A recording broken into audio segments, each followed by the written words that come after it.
नहीं दोगे तो छूटेगी नहीं। किसी को मालूम ही नहीं कि क्रोध क्या है, मान क्या है, आजो क्या है, काटो क्या है। आपको पता चल रहा आप लकी हो, किस्मत वाले हो, है ना। तो ये आज हमें क्रोध त्यागने के बाद, मान छोड़ने के बाद क्या करना है, आजो बल को आजो माने विजुता, सरलता, सरल हो जा। विजुर भावमिति आर्जव, सरल जो भाव है उसका नाम है आर्जव। आर्जव वक्रता का त्याग करता है। वक्रता माने टेढ़ा मेढ़ापन जो है उसको छोड़ना। योगस्य अवक्रता आर्जव, योग की जो अवक्रता है, मन वचन काया की जो टेढ़ी प्रवृत्ति है, कठोर कुटिल प्रवृत्ति है, उसको सरल करना आर्जव कहलाता है। तो आर्जव ने आचार्य श्री शिवकोटि गुरुदेव ने भगवती आराधना में 5 भेद बतलाए। कितने भेद बतलाए? 5 भेद। निकृत, उपधि, सती प्रयोग, प्रणधि, सती कुंचना। निकृति माने किसी की धन संपत्ति कुशलता पूर्वक हड़प लेना। एक दिन दीदी ने आपको शायद सत्यघोष की कहानी सुनाई थी कि सत्यघोष चाकू रखता था बाजू में और कहता था कैची, और मैं सत्यघोष का इस प्रकार उसने चालाकी से धन हड़प लिया। किसी के साथ हम चालाकी करेंगे, किसी को हम ठगेंगे तो किसको कष्ट मिलने वाला है? बोलिए, आप बोलोगे तो नहीं आएगा। किसको ठगने से किसको कष्ट मिलने वाला है? सांगा की बोला कि सामने वाले को। अरे हाँ, मैं तो मालूम है ये बोल रहा क्योंकि व्यापारी है ना, ये तो मालूम है सामने वाले को कष्ट मिला, हमको कुछ होना नहीं। ऐसा नहीं है। किसी को हम अभी ठग रहे हैं, हम 1% ठग रहे हैं, अगले जन्म में वो हमको कई % ठगेगा। हम किसी को छल रहे हैं, वो भी हमें छलेगा। छाले पहले अपने सीने में बनेंगे, बाद में दूसरे को। आज किसी के मुंह में काला पोतने जाओगे, काली पोतने जाओगे, पहले आपको अपने हाथ काले करना पड़ेगा। इसलिए हमारी हमारी राष्ट्रीय माता जी ने बहुत अच्छी लाइन लिखी जो अभी आपने पढ़ी है। क्या पढ़ी? तो बोलती है, छल कपट में मेरी आयु पूरी खो गई, छल कपट में मेरी आयु पूरी खो गई, अब धर्म को धारित मति शुद्ध हो गई, छल कपट में मेरी आयु पूरी हो गई। कैसा कैसा छल कपट हम करते हैं, पूरी आयु उसमें निकल जाती है और बाद में जिंदगी खत्म हुई, जीने का ढंग आया। क्या होता बाद में? जिंदगी जब खत्म होती तब जीने का ढंग आया। समा जब बुझ गई महफिल का रंग आया, समा जब बुझ गई महफिल का रंग आया। मन की मशीनरी ने चलना जब ठीक सीखा, मन की मशीनरी ने चलना जब ठीक सीखा, तब इस तर के हर एक पुर्जे पर जंग आया, तब इस तर के हर एक पुर्जे पर जंग आया। तो हमने सारी उम्र छल कपट में बिता दी। हम इसको ठगते रहे, उसको ठगते रहे, अपने स्वार्थ के पीछे। हम ये सोचते रहे कि हम अपना भला कर ले, अपने परिवार का भला कर ले, दूसरे की हमने चिंता नहीं की। लेकिन जैसा आपका परिवार है, सामने वाले का भी वैसा परिवार है। जैसा हमारा दिल है, ऐसे सामने वाले का भी दिल है। और यही नहीं, इसके अलावा हमने भगवान को भी ठगा है, भगवान को भी दिया दगा है। बताओ तो कैसे दिया? दिया बताओ क्या? एक बार क्या हुआ, एक सज्जन ने लॉटरी, क्या नाम था? लॉटरी, और क्या बोलते हैं, लॉटरी की टिकट खरीदी। खरीदते रोज भगवान को अगरबत्ती जलाता था और बोलता था, भगवान मेरी एक लॉटरी खुला दो। खुला दो। भगवान लॉटरी खुलाने बैठे हैं, भगवान तुम्हारी दुकान खुलाने बैठे हैं, भगवान तुम्हें शादी कराने बैठे हैं, इसीलिए तो बैठे हैं आप, है नहीं? फिर काय के लिए बैठे? काय के लिए बैठे? मोक्ष चाहिए क्या? मोक्ष करने भी क्या ही माया चाहिए कर लिया आपने? अरे चाहिए तो कुछ और मानते कुछ और। तो किस पृथ्वी क्या बोलता था? ओम जय महावीर प्रभु, स्वामी जय महावीर प्रभु, तेरा तू ही ले, तेरा तू ही ले, जय भगवान मेरे हो। जय क्या बोला ये सब कुछ? ये बीच में वही कढ़ाई बदल देती, ये नहीं है। वो बोलता था कभी भी, क्या बोलता था? सब कुछ है तेरा प्रभु, सब कुछ है तेरा। तुम भी बोलते हो ना? बोलते नहीं? थाली में चढ़ाते समय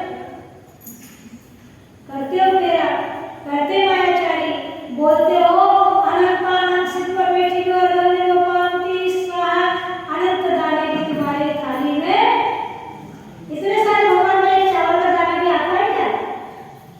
10 लक्षण धर्म की 10 धर्म में फिर भी बहुत अच्छी थालियां सजी, मुझे खुशी हो रही है। नींद नहीं आ रही तुम्हारी थाली को देख के। इधर आ गया थोड़ी देर के आ गई, और पीछे वाली की थालियां बहुत अच्छी है, क्योंकि 3-3, 4-4 किलोमीटर दूर से आना, वो छोटी सी गाड़ी में 2 जने बैठना, उसी में सामग्री रखना, बहुत अच्छा पुरुषार्थ है। इतना करते हो।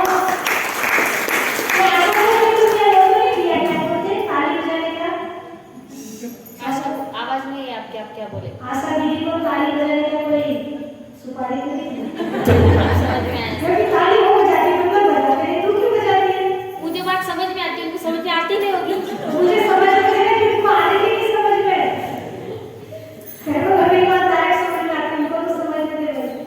क्या बोलता हो? बोलो सब कुछ है तेरा स्वामी, स्वामी सब कुछ है तेरा, तेरा तुझको अर्पण, क्या तुझको अर्पण, क्या लागे तेरा स्वामी, सब कुछ है तेरा।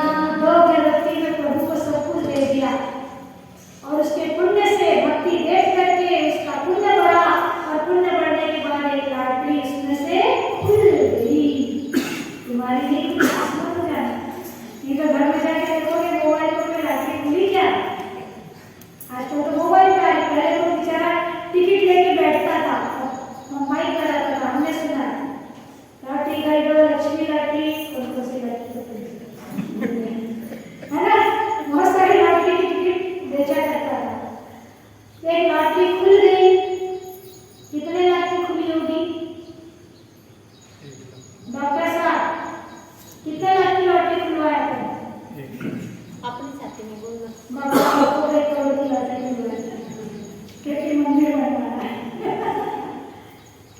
कितने लाख की लॉटरी खुल गई? 10 लाख की। 10 लाख की लॉटरी खुल गई। अपन खोल देते अपनी लड़की खेती, कितने की लॉटरी खोल देते, निकल जाता। 10 लाख की लॉटरी खुली।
वाले ने 10 लाख रुपए उसके हाथ में दे दिए। अब 10 लाख रुपए लेने के बाद वो सोचता है कि मैं तो प्रतिदिन अगरबत्ती जलाता था और भगवान से बोलता था, क्या बोलता था? सब कुछ है तेरा स्वामी, सब कुछ है तेरा, तेरा कोई मेरे क्या लागे मेरा, स्वामी सब कुछ है तेरा। क्या करूँगा? मैंने तो भगवान से बोला था सब कुछ तेरा है, लेकिन अब क्या करूँ? क्योंकि 10 लाख में 2 लाख तो मुझे मेरे बड़े बेटे को देना पड़ेगा, 2 लाख मेरे छोटे बेटे को देना पड़ेगा। तुम्हारे जमाने का नहीं था एक ही बेटा, ऐसे वो परिवार योजना वाला नहीं था, इंदिरा गांधी के जमाने का नहीं था, वो अच्छे जमाने का था। तुम सब, बोल नहीं सकती मैं, तुम सब ने बहुत बड़ा पाप किया है और संतान खत्म करके अभिशाप लिया है। हाँ, लड़का रो रहा है, लड़की नहीं मिल रही, लड़की भाग रही है दूसरे के साथ में, सब तुम्हारा अपना, तुम्हारी अपनी भावना।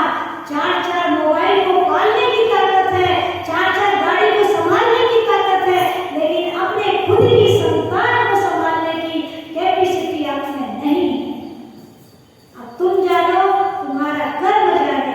उसने सोचा बड़े बेटे को 2 लाख दूंगा, छोटे बेटे को 2 लाख दूंगा, बड़ी बेटी को 1 लाख दूंगा, बेटी को कम देते ना, छोटी बेटी को 1 लाख दूंगा। कितने संतान हो गई?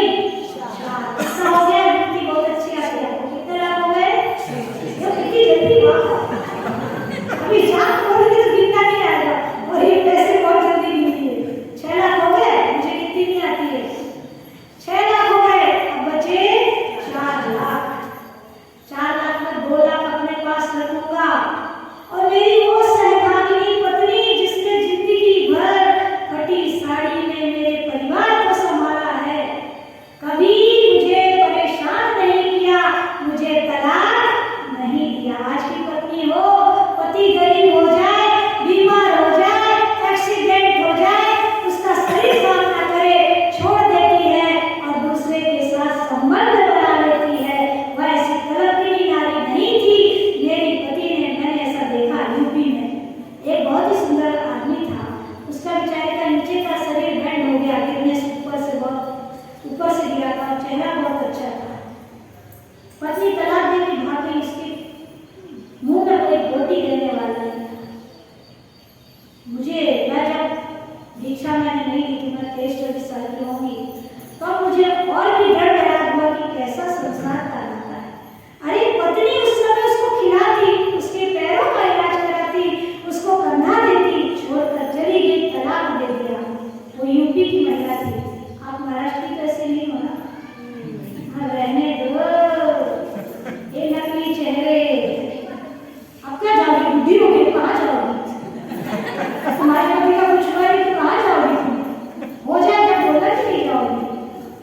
नहीं माता जी सही बोल रही, बेचारी अच्छी है।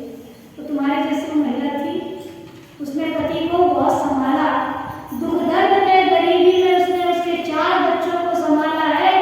प्रेम आ गया कि 2 लाख तो मैं पत्नी को दूंगा, 2 लाख मैं खुद लूंगा, 2 लाख पत्नी को दूंगा, बचे क्या? बचा क्या? हिसाब पूरा हो गया 10 लाख का, जल्दी कर दिया। अब 10 लाख मैं भगवान को क्या दूंगा? मैंने तो भगवान को बोला था। फिर से अगरबत्ती लेता है, भगवान के पास जाता है तो कहता है सब कुछ है तेरा, बदलने में देर नहीं लगती। कई बार आप दुखी होते हो, माता जी आपका सब कुछ है, आप हमें आशीर्वाद दे दो, हमारी ये हो जाएगी। एक सज्जन ने ऐसा किया हमारे साथ, उसके घर में नवरात्रि का विधान करवा लिया पूरा 9 दिन का, और बोले माता जी हमने एक धंधा शुरू किया है, उसमें लाभ हो जाएगा तो हम आपको उसमें से इतना दान देंगे। और जब धंधा हो गया, आशा समझ नहीं होगी, उसका धंधा हो गया, उसकी प्रॉफिट भी अच्छी हो गई, बाद में वो बदल गया और उसने नहीं दिया, पत्नी को कैंसर हुआ, उसमें वो पैसा लग गया। क्योंकि मैंने थोड़ी मांगा था, तुमने बोला था कि मेरे यहाँ विधान होगा तो ऐसा करूंगा।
कि ये तो नगर वेश्या, नगर नर्तकी को वेश्या बोला जाता है, कि ये तो नृत्य कर करके इसने पैसा कमाया है, लोगों को ठगा है, बहुत इसके पास पैसा है।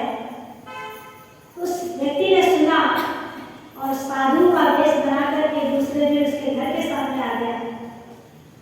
नारायण नारायण चिमटा बजाता हुआ, और उस नर्तकी से कहा, गणेश जी चल रहे थे अपने 10 लक्षण से, उनके बृहस्पति थे, उससे कहा, उसके दरवाजे पे जाकर के चिमटा बजा रहा था।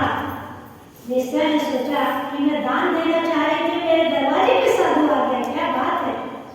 हाँ बोले, हर हर महादेव, जो पूछे वो हमें दे, हर हर महादेव, जो पूछे वो हमें दे, तुम्हें क्या देंगे हम? सद्गति देंगे, तुम्हारा कल्याण होगा। हे नर्तकी, तुमने अभी तक जो पाप कमाया है उस पाप से तुम दूर हो जाओगी। सच में साधु भगवान, हाँ, तुम्हारा सारा पाप दूर होगा, तुम्हारा कल्याण होगा। हे महादेव, हर महादेव, जो पूछे वो सब जल्दी दे लो।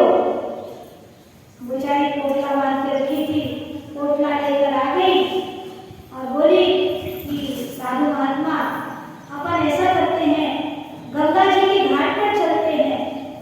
बोला, हाँ मैं वही प्लानिंग में आया हूँ, गंगा जी के घाट पर अपन चलेंगे और वहाँ पूजा पाठ करके फिर आपका दान लेंगे, क्योंकि गंगा के किनारे पर दान दिया जाए वो बहुत पावन होता, बहुत पवित्र होता है। बोले ठीक है। अब वो गंगा जी के किनारे ले गया।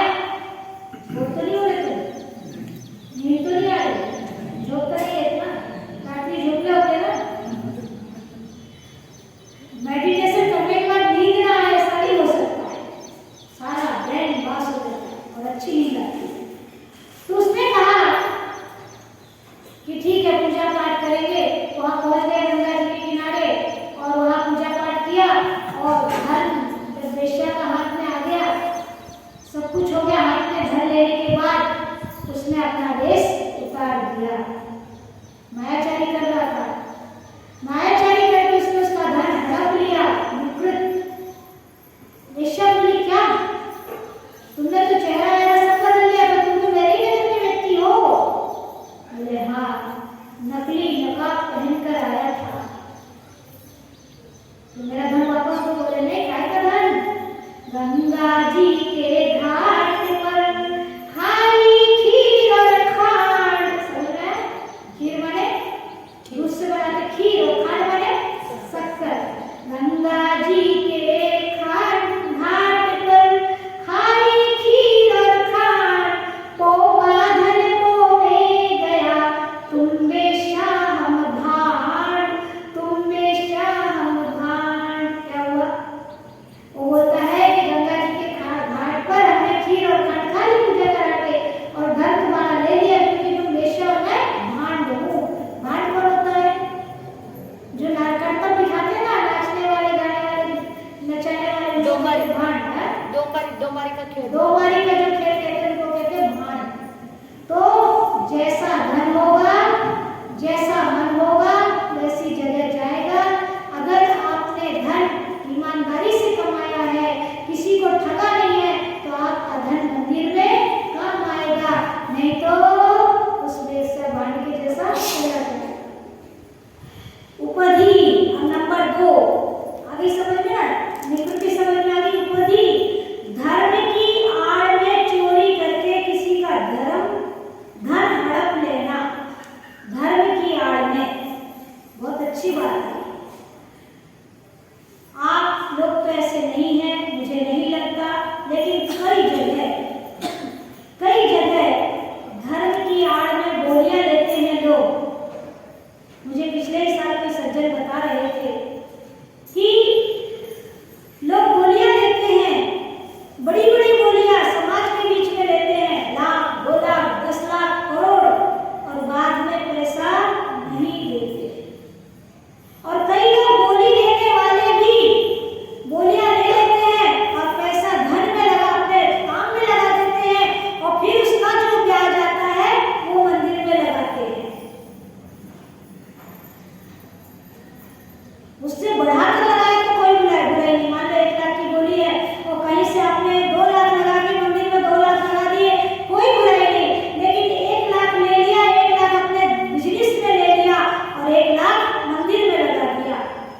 उससे क्या हुआ आपको?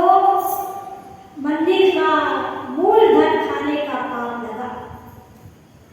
मंदिर में आपने जब बोली है, आपने 2 साल की प्रॉमिस की, तो 2 साल के अंदर आपको पैसा दे देना चाहिए, नहीं तो आपको ब्याज चढ़ता है। आपने पहले से सोचकर बोला कि मैं 2 साल में दूंगा, 1 साल में दूंगा, 6 महीने में दूंगा, तुरंत दूंगा, जहां तक तो तुरंत दान महादान।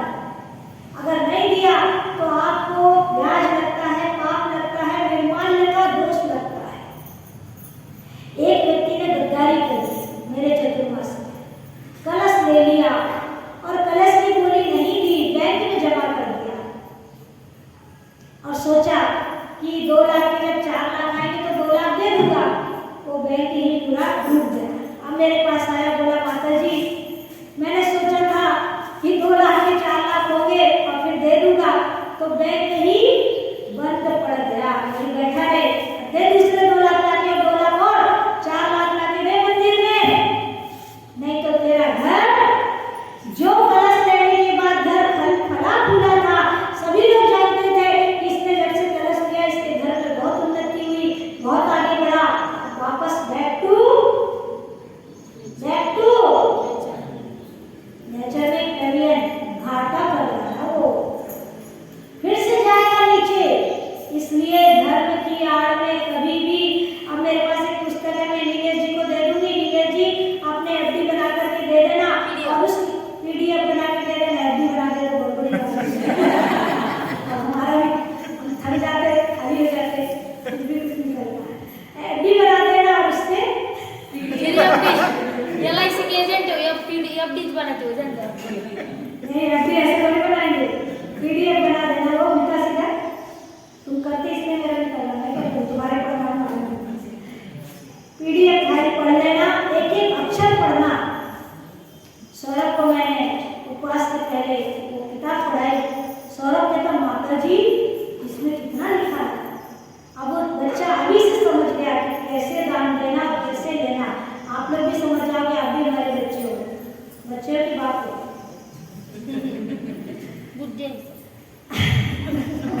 एग्जैक्ट कुछ खत्म हो जाएगा पूरा। अभी ये सब नहीं कर सकते कोई। नहीं कर सकते, बहुत अच्छा, क्योंकि मोदी का राज है। नहीं कोई किसी का भी आता नहीं, आता नहीं, शुद्ध करके बेचते हैं। सुनो, इतनी सफाई बता रहे हैं, लेकिन भारत है और भ्रष्टाचार कहीं भी यहाँ से नहीं, यहाँ से कहीं ना कहीं से भ्रष्टाचार कर ही लेगा। भारत बना भ्रष्टाचार हो गया है। आप ईमानदारी केस मत करो, करने वाले तुम नहीं करते हो, तुम जैन के बच्चे हो, लेकिन करने वाले अभी भी कर रहे हैं, हमको पता चल रहा है। जो रिपोर्ट तुम्हारे पास नहीं है, तो रिपोर्ट हमारे पास आती, तुम एक परिवार से जुड़े हैं, कितने परिवारों से जुड़े हैं, सब पता भी जाते हैं। कहाँ कहाँ गद्दारी कर सकते हैं उतनी करते हैं, जब नहीं कर पाए तो फिर बचते हैं। तो ये हो गई प्रणिधि, असली में नकली वस्तु मिलाना, प्रतिकुंचना, गुरु के समीप अपने दोषों को छुपा लेना, अपने दोष प्रकट नहीं करना। प्रायश्चित वगैरह लेते समय या गलत काम करते समय गुरु को अपनी बात बता दी तो प्रायश्चित होता, आपकी शुद्धि होती है, और गुरु से छुपा लिया तो आपका बंद होता है। उसको कहते हैं प्रणधि। प्रणधि प्रतिकुंचना। इतनी बातें समझ में आ रही, वो समझदार हो। अब आचार्य कहते हैं मनस्सेकम वचस्सेकम वपुस्सेकम महात्मना, मनस अन्यत् वचस् अन्यत् वपुस् अन्यत् दुरात्मा। आज धर्म वाले की क्या पहचान है? मन में होए सो वचन उचरिए, वचन होए सो कर्म सो करिए। बोला क्या? मन में होए तो वचन, बस और कुछ नहीं करना है। टेढ़े मेढ़े जो चल रहे थे, सीधे चलना सीख जाओ। सांप बहुत जगह टेढ़ा मेढ़ा चलता है, लेकिन दिल में घुसता है ना, उसको भी सीधा होना पड़ता है। बहुत फुंकारता है, बहुत होशियारी दिखाता है, लेकिन अपने दिल में जाता है तो सीधे होकर जाता है। उसी प्रकार हम बहुत चले टेढ़ी मेढ़ी चाल, अब बदल लो अपने हाथ, बदल लो अपनी चाल, क्योंकि मन वचन काय की सरलता होगी, उसके घर में बहु संपदा। उसमें आया ना पूजा में, बोलो, जिसके घर बहु संपदा।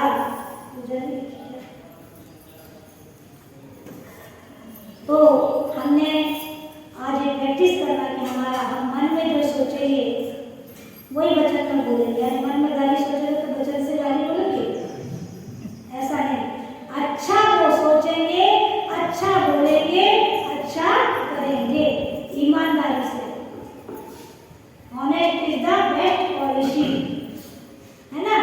ईमानदारी सबसे अच्छी पॉलिसी है, इसलिए ईमानदार बनना है। आज से बेईमानी नहीं करेंगे।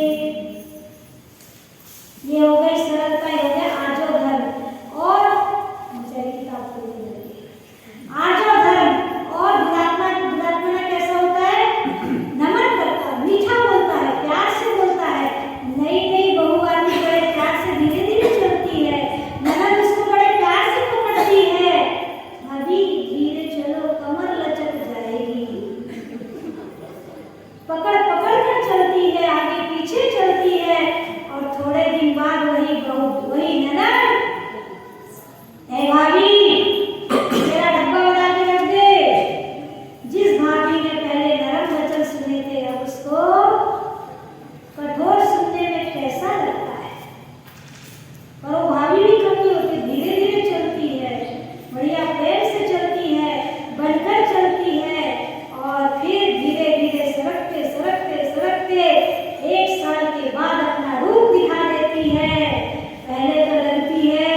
होगा तो उसका शिविर लगाओ। नहीं, अभी हमारी महिलाएं चौके में जितनी महिलाएं आ रही है वो सब सीख गई है मोटे आटे की रोटी बनाना, भाटी बनाना, क्योंकि मैंने इनको इतना तंग किया है कि आपको सीख गई, प्रैक्टिकल सिखाया है सब सीख गई है। आप से कहीं भी जाएगी परफेक्ट होकर जाएगी। जैसे औरंगाबाद की महिलाओं ने जब ज्ञानवती माता जी को लाया तो चौका लगाने के लिए किसने सिखाया? पर क्षमा श्री माता जी।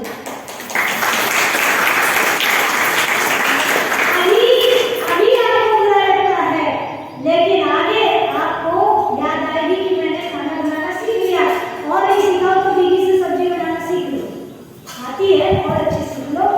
और ये पुरुष नहीं सिखा सताते ना, जिस घर का पुरुष तेज होगा, सताता हुआ महिला को, सताता मैंने परेशानी करना, मारना पीटना नहीं, लेकिन थोड़ा सा तनखन दिखाता होगा, उसकी और खाना अच्छा बनाती है। जिसका आदमी बिल्कुल लल्लू है, सीधा है, जो दे दे सो खा ले, उसकी औरत कभी कुछ सीखती नहीं, थोड़ा सा तेज होना चाहिए। चलिए, जैसी मैं हूँ। हाँ, क्यों सीधे रहे? जो चीज चाहिए वो चाहिए। माता जी आप प्रवचन सीधे होने का दे रहे हैं, बोले क्यों सही रहे? मैं सीधे होने का मतलब है कि कपट नहीं करती है, जो अंदर सो बाहर। अगर मुझे नहीं खाना है तो नहीं खाती, बाहर आकर खाती, क्योंकि मैं त्याग थोड़ी किया नमक मिर्ची का। सभी रास्ता त्याग करती हूँ, कुछ नहीं बोलती आपसे, 6 रास्ता त्याग है, कुछ नहीं मांगूंगी। लेकिन जब रस लेके रस की नहीं, रस त्याग नहीं किया तो मैं तो खाऊंगी भाई। मेरी गाड़ी चलाना है, उसमें आधा निकली आधा वो मिल रहा है, तो मैं कैसे छोड़ूंगी क्या? कोई भी साधु सभी खाते हैं। आचार्यों ने कहा है कि अगर त्याग नहीं है तो खाना चाहिए जम कर। कैसे खाना? अजगरबत्ती से पूरा पेट भर के खाना, और नहीं मिले तो मुंह नहीं चलाना। चलिए, आपका बहुत प्यारा प्यारा समय खत्म हो गया, तो आप सरल बनेंगे, मायाचारी नहीं करेंगे। पुरुष भी करते हैं, महिलाएं भी करती है। पुरुष महिला के सामने मायाचारी करता है, जब नहीं होती है। आज का विषय इतना सारा की कीमत बोलूं तो भी कम नहीं होगा। जब नहीं होती है उसकी मांग करता है और प्रॉमिस करता है, अरे तू क्या, तू तो बोलेगी तो आकाश के तारे भी तोड़कर ला लूंगा। और जब बेचारी मांगना शुरू करती है, परेशान हो जाता है, तो आकाश के तारे उसको दिखा देता है। बड़ा मीठा बोलता है, बड़ा प्यार दिखाता है, और जब मतलब निकल जाता है, 1 साल के बाद वो भी बदल जाता है। सब एक दूसरे को ढकते। हमारी महिलाएं मायाचारी करती हैं, पुरुष से पैसा मांगती है, पुरुष पैसा नहीं देता तो चुपचाप जेब से निकाल के रात को कहाँ से रखोगे? तुम पूरी दुकान पे गले पे बैठी हो, 3 दिन भी गला नहीं छोड़ती, कहाँ से? तुम पूरी मार्केट बैठ के बैठी हो, तुम्हारे मुंह में तो सीधे रहते चाहिए, तुमको सारे अधिकार दे रखा है। लेकिन हमने अपनी माँ को देखा, वो पैसा नहीं देते थे तो कुत्ते में से पैसा निकाल लेती थी वो, इसलिए हम बताते हैं, हमने कहा देखा, हमने थोड़ी किया। शक्कर में डब्बा में शक्कर नहीं रहती, 2 दिन पहले से चिल्लाना, पहले की महिला शुरू कर दिया, अपनी स्कूटी ले लेके आ गए। तो दिमाग अच्छा है, कुछ बातें अच्छी है, कुछ बातें खराब है। चलिए, तो शकुनी ने राक्षस ग्रह बनाया, मंथरा ने राम को वनवास पहुंचाया। इस सब मायाचारी के बहुत सारे उदाहरण हमारे आगम में। तो हमें मायाचारी नहीं करना है, क्योंकि मायाचारी से त्रेव्यो माया त्रेव्यनस्य, मायाचारी से त्रेज पराय का असर होता है। मायाचारी से इत्थि मायाचारी उत्थीर्णम